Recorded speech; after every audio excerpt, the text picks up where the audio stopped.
Hello my dear candidates, एक बहुत important discussion करने वाला हूं मैं आपके साथ। दो चीज़ों पर बातें होंगी। पहला, CFA institute level 1, level 2, level 3 what ever, exam day पर क्या लेके जाना है, what should you carry with your self in the exam hall, that is one. दूसरा, एग्जाम देने से पहले और एग्जाम देने के बाद किन बातों का ध्यान देना है। Trust me, I know candidates जिन्होंने बहुत अच्छी प्रिपरेशन की, सब कुछ सही किया। इन मुद्दों पर, ये जो दो बातों पर डिस्कशन करने वाला हूं, इस पे कुछ गूफअप किया और एग्जाम टैंक कर दिया अपना। Please do not do that mistake. आइए डिस्कशन स्टार्ट करते हैं। सबसे पहला डिस्कशन करने वाला हूं कि एग्जाम हॉल के अंदर क्या क्या लेके जाना है।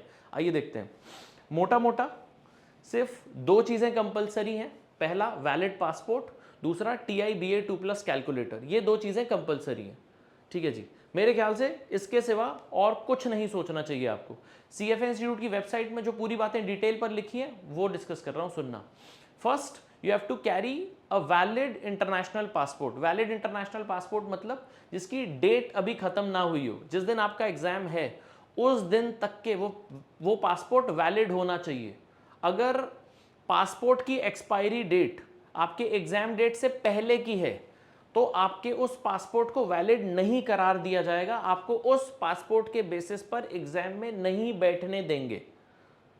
अगर गलती से किसी भी कैंडिडेट के साथ ऐसा कुछ होता है, trust me, CFA institute is very very rigid on this, because CFA institute ने और कोई मैकेनिज्म ही डेवलप नहीं किया है ये मेक श्योर करने का कि जो पर्सन ने एग्जाम फिल किया है वही एग्जाम देने आ भी रहा है या कोई और उसके बदले एग्जाम देने आ रहा है। So this is the only security protocol that institute has and they are super rigid on it. A valid international passport, आपको क्या चेक करना है? आपके पासपोर्ट की एक्सपायरी डेट एग्जाम की डेट से बाद की होनी चाहिए। मतलब अगर 2025 मई में मेरा एग्जाम है, अगस्त में मेरा एग्जाम है, तो पासपोर्ट की एक्सपायरी डेट्स एग्जाम डेट के बाद, मान लीजिए 31 अगस्त को एग्जाम है, तो 1 सितंबर 2025 से लेके फ्यूचर का कभी भी एक्सपायरी डेट हुआ पासपोर्ट का तो चलेगा। दूसरी चीज, the name as per passport and the name as per CFA institute records has to match completely. There should be no disparity between the two. ऐसा नहीं हो सकता कि पासपोर्ट में नाम लिखा है करण एस और सीएफए इंस्टीट्यूट के रिकॉर्ड्स में नाम लिखा है करण सिंह। ये करण सिंह भाई साहब को एग्जाम नहीं देने देंगे। वो बोलेंगे तेल लेने गया, हम नहीं मानते, हमें करण सिंह चाहिए। तुम करण एस हो जो एग्जाम देने आए हो। तुम एग्जाम में जाके कितना भी उनको समझाओ, no matter how much you reason with them that Karan S and Karan Singh are one and the same thing, they are the same person, this is the affidavit which says they are the two, these two are the same person, to hell with it, वो सुनेंगे ही नहीं आपकी बात। ठीक है जी। नाम same होने चाहिए, पीरियड, और डेट एक्सपायर नहीं हुई होनी चाहिए, पीरियड। ये दो चीजों का ध्यान देना है। सेकंड, कैलकुलेटर पे आते हैं। कैलकुलेटर कौन सा होना चाहिए? सीएफए इंस्टीट्यूट बोलता है दो कैलकुलेटर्स अलाउड है, TI-BA2+ और दूसरा HP12C। ये HP12C को तो छोड़ ही देते हैं बिकॉज सीएफए इंस्टीट्यूट से पिछले 10-12 साल से, 15 साल से मेरा वास्ता है और आज तक मैंने एक भी कैंडिडेट को HP12C यूज करते हुए नहीं देखा है। Every candidate uses TI-BA2+ calculator. तो TI-BA2+ कैलकुलेटर अलाउड होगा, चाहे नॉर्मल चाहे professional, no difference at all, कोई फर्क नहीं पड़ता। ठीक है जी। ये दो चीजें कंपलसरी लेकर जानी है आपको और कोई चीज की रिक्वायरमेंट नहीं है। इसके बाद सीएफए इंस्टीट्यूट आपको ये कहता है कि it is also, sorry CFA institute नहीं कहता, पर मेरे कुछ पास्ट कैंडिडेट से मेरी बातचीत हुई तो वो मुझे बोल रहे थे सर जो मेल आती है, जो सीएफए इंस्टीट्यूट आपको मेल भेजता है उस पर कंफर्मेशन नंबर लिखा होता है, वो लेके चले जाओ तो बहुत बढ़िया है। कुछ सिटिंग ऑर्डर में प्रोमेट्रिक को यूज आता है, मतलब दी it is optional, it is recommended है, तो प्लीज जरूर लेके चले जाइएगा, याद रहे जरूर लेके चले जाइएगा। आपकी मेल पर आप, मतलब आपको इस तरीके की एक मेल भेजी होगी सीएफए इंस्टीट्यूट ने, राइट, उसमें ये कंफर्मेशन नंबर लिखा हुआ रहता है। ये देखिए, this is the confirmation number, right. Just carry a print out of this and you are good, right. Next, mobile phones वगैरह अलाउड होंगे क्या? Obviously no. नेक्स्ट वो बोल रहे हैं water bottle, you are allowed to carry a water bottle, so these are the things that you need to carry. outside of this you do not need anything else. Pen की requirement नहीं है, वो आपको provide करते हैं। A4 sheets की requirement नहीं है, वो आपको प्रोवाइड करते हैं। 2 शीट्स दे देते हैं वो, अगर आप उनसे और भी शीट्स की डिमांड करो तो वो भी मिल जाती है, कोई तकलीफ नहीं है। ठीक, मैं आपको एक बार सीएफए इंस्टीट्यूट की वेबसाइट दिखा रहा हूं जहां से मैंने सारी की सारी डिटेल्स निकाली है। This is the CFA institute website source, जहाँ से मैंने सारी की सारी चीज़ें निकाली थी। इसका लिंक मैं एडिटर भाई साहब को दे दूंगा, वो आपके वीडियो के डिस्क्रिप्शन में लगा देंगे, आप खुद से इसे ज़रूर सर्च कर लीजिएगा अगर कुछ रिक्वायरमेंट हो तो। वैलिड इंटरनेशनल पासपोर्ट, दूसरा अप्रूव्ड कैलकुलेटर, तीसरा फेस मास्क। कोविड के टाइम पे चीज़ें बोली गई थी, आज की डेट पे शायद उतना इंपॉर्टेंट नहीं है, कुछ लोग फिर भी हेल्थ रीजन से कैरी करते हैं, you are allowed to do it. Point number 4, it says additional layers of clothing. Fancy way of saying that jackets are allowed, ठीक है ना, जैकेट्स कोट्स वैसी वाली चीज़ें अलाउड हैं, क्योंकि एग्जाम सेंटर पे एसी वगैरह चल रहा होता है, लोगों को ठंड लग सकती है, तो they allow you to carry a jacket and stuff, ठीक है। Next, it says water bottle in a clear bottle, no label, no image, no writing, ठीक है ना। फूड अलाउड है क्या? नहीं, फूड अलाउड नहीं होता है, अंदर पे आप कुछ खाने के लिए नहीं लेके जा सकते हैं कि वीकनेस होगी तो खा लेंगे, no, not allowed. Next, additional personal care items, इसमें क्या मेंशन्ड है? They allow you to carry medicines और सिमिलर स्टफ, ठीक है ना। या फिर पर्सनल केयर में एक और चीज़ें आती हैं, कुछ I mean religious instruments, like someone like me might carry a kripan inside the exam center. Is it allowed? Yes. Kripan is generally tied in a gatra. Is that allowed? Yes. तो कुल मिला के बोलना ये चाह रहा हूँ कि इस पर्सनल केयर आइटम की लिस्ट में अगर आप जाके टॉगल करेंगे तो it talks about a few medicines or a few health related things like eye drops are allowed, eye patches are allowed, glasses are allowed, masks are allowed, glucose tablets are allowed, magnifying glasses are allowed, ठीक है ना। इन्होंने इस तरीके की एक पूरी की पूरी लिस्ट बना के दी है। I don't think this list would be important for 99.99% of the folks. I don't think it would be required for 1% circumstances, please do visit it. Long story, वो बोल रहे हैं रिलीजियस इंस्ट्रूमेंट्स या religious clothes like burqa is allowed, a turban is allowed, a kirpan is allowed, a gatra is allowed. For most people this would not be applicable, just ignore it. कुल मिलाकर exam में दो चीज़ें ले जाना ज़रूरी है, passport and calculator, that's it. Now a few important things related to this. Exam hall में टाइमली पहुंच जाइएगा। दूसरा, एग्जाम हॉल में CCTVs इन्विजिलेटर्स होते हैं, प्लीज़ कुछ हैंकी पैंकी ट्राई मत करिएगा। एग्जाम में पेपर कम बन रहा हो या ज़्यादा, do not try to peep into anyone else's screen, you might be barred from CFA institute for your life. Please do not try anything. They are very, very professional. You also need to be professional. Do not try anything. I mean, कुछ ऐसा मत करिएगा जो आप अपने university exams BCom BBA में करते आए हैं, यहाँ पे कुछ नहीं चलेगा, नो फैंसी स्टफ।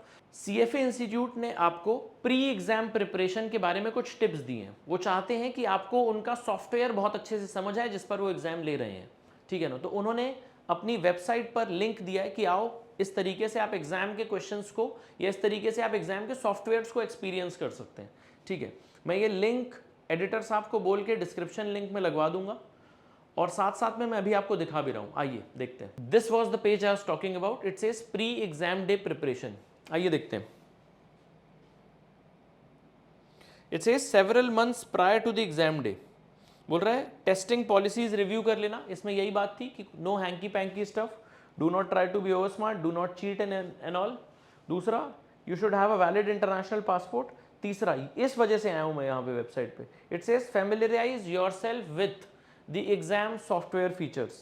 ये क्या बोलना चाह रहा है इसमें देखिएगा, just click on it and this piece you all of you need to do this. मैं लिंक प्रोवाइड कर दूंगा। टेस्ट डिलीवरी पे मैंने क्लिक किया, यस। नाउ आपका एग्जाम कुछ इस तरीके का दिखेगा। when you sit for the exam it would look somewhat like this। जो प्रोमेट्रिक सेंटर पे आपका एग्जाम होगा वो कुछ इस टाइप का दिखने वाला है, ठीक है। आप क्या करेंगे, आप ये एग्री करते हैं at the exam centre before beginning the exam you must agree to the terms in the candidate agreement and standard 7A of the CFA institute standards of professional conduct. If you do not accept the terms you will not be permitted to sit for the test and must exit the test. Your enrollment and registration fees are non-refundable and non-transferable। मतलब वो बोल रहा है कि जाओ इसे I accept the terms click करो और continue दबाओ। अगर मैंने accept the terms नहीं किया, exit किया, तो बोलेगा you have chosen to exit the test. If you exit, you will not be allowed to take the test. Do you want to return to the terms or exit? आपने यहाँ exit दबाया एक और बार, दो बार exit दबाया आपने, आपका exam वहीं पर ही खत्म, कोई रिजल्ट नहीं आएगा, CFA इंस्टीट्यूट की स्टोरी है ओवर, ठीक है. So I will say return to the terms, I accept the terms and I say continue. ठीक है. उसके बाद वो आपको पूरे ट्यूटोरियल का इंट्रोडक्शन दे रहा है. सर ये सब क्यों ज़रूरी है, क्यों बता रहे हो ये सब? आज से 2 अटेम्प्ट्स पहले मेरी एक student, decently prepared student, went for the exam, was a little too stressed. Preparation ठीक ठाक थी, अच्छी थी, बट एग्जाम के लिए बहुत चिंतित थी. वो एग्जाम हॉल में गई, उन्होंने क्वेश्चंस अटेम्प्ट किए, उनसे कुछ क्वेश्चंस बन गए, कुछ क्वेश्चंस उनको पेंडिंग रखे लगे. उन्होंने उन क्वेश्चंस को फ्लैग किया कि मैं इसको वापसी में दोबारा देख लूंगी, अभी के लिए आगे बढ़ जाती हूँ. उन्होंने क्वेश्चंस को फ्लैग किया और उसके बाद जाके फिनिश द टेस्ट दबा दिया. उसके बाद एक प्रॉम्प्ट आया, are you sure you want to finish the test? If you choose to finish the test, आप कोई भी क्वेश्चंस, मतलब your answers would be logged, you are done for the day. She probably misread it, overread it, I don't know what happened. In the stress, in the heat of the moment, she pressed finish the test. उनके almost 30 questions, 40 questions, whatever, ऐसे कुछ number of questions उनसे, मतलब उन्होंने solve ही नहीं किए. She just exited the test. You obviously would understand how the result would look like. She sadly could not clear that exam. I do not want any other candidate to suffer the same way.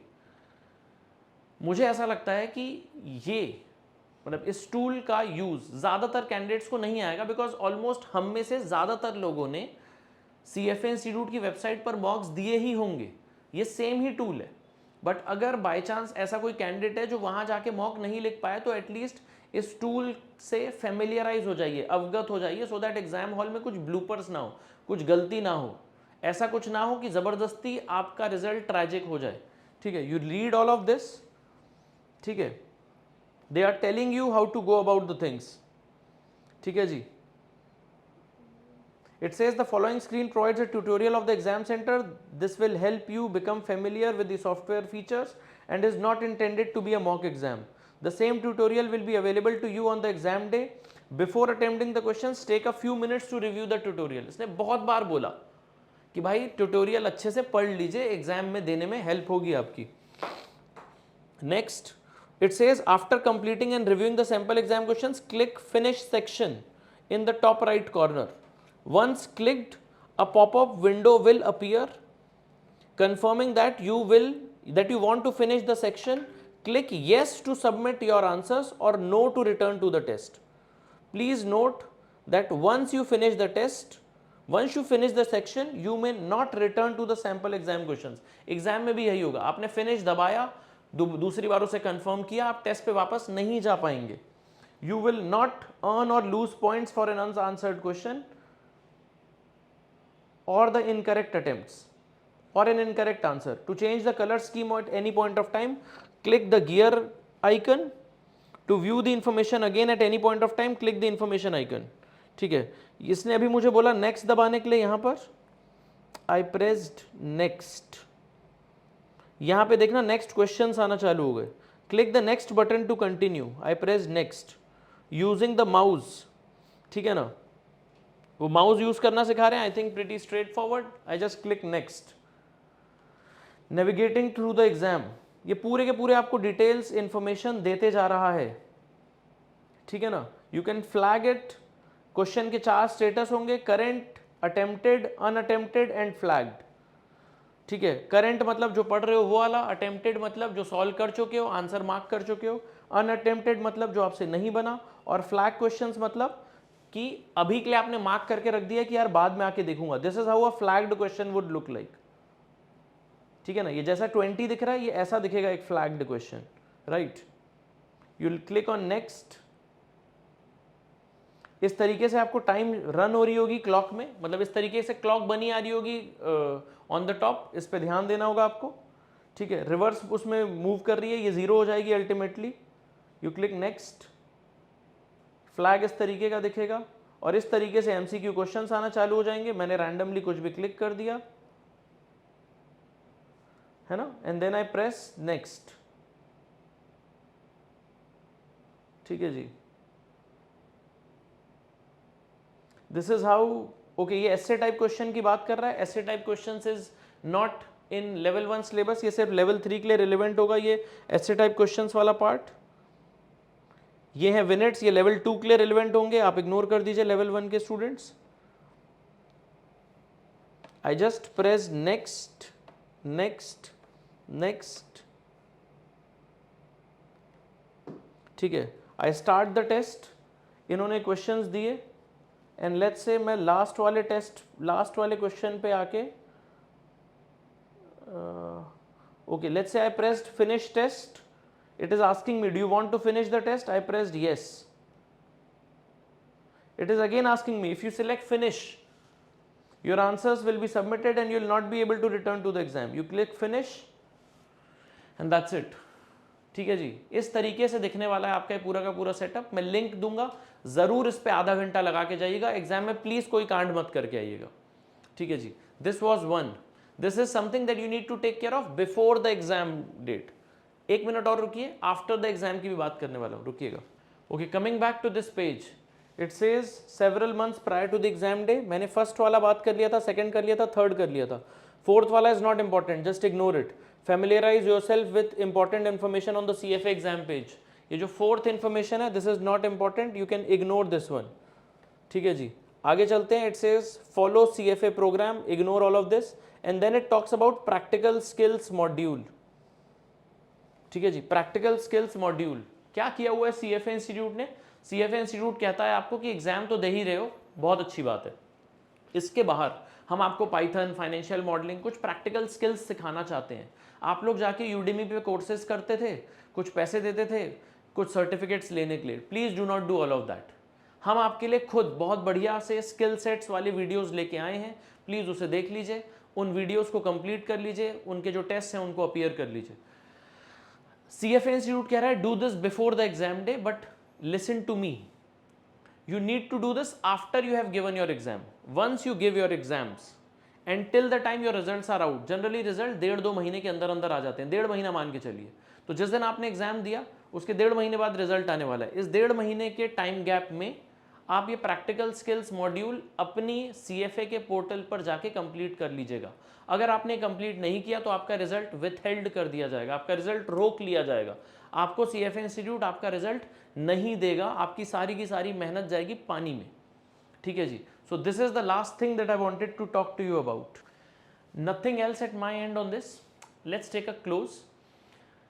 आपको 2 चीजें मैंने provide की इस video में। पहला, exam hall के अंदर क्या चीजें लेके जानी है उसका लिंक प्रोवाइड कर देंगे आपको एडिटर साहब। दूसरा, आपको एग्जाम सॉफ्टवेयर से फैमिलराइज होना पड़ेगा, ये बहुत ज़्यादा इंपॉर्टेंट है। पहले वाले लिंक को इग्नोर करो भी तो भी टेंशन नहीं है, दूसरा वाला कंपलसरी आपको करना ही चाहिए, इसका भी आपको एडिटर साहब लिंक प्रोवाइड करके दे देंगे। ठीक है जी, this is it at my end. Video अच्छी लगी हो तो लाइक करिएगा, नहीं अच्छी लगी हो तो डिसलाइक करिएगा, बताइएगा किन पॉइंट्स पर आप मुझसे डिस्कशन चाहते हैं। मैं CFA की ऐसे ही बहुत अच्छी वीडियोज़ आपके पास लेके आता रहूँगा। And as I always say, may God be by your side. आप ये वीडियोस देख रहे हैं तो इसका मतलब ये है कि आपके एग्जाम पास में है। I'll wish and pray that may God be by your side and help you on the defining day. Thanks a lot. Please take care. Bye-bye.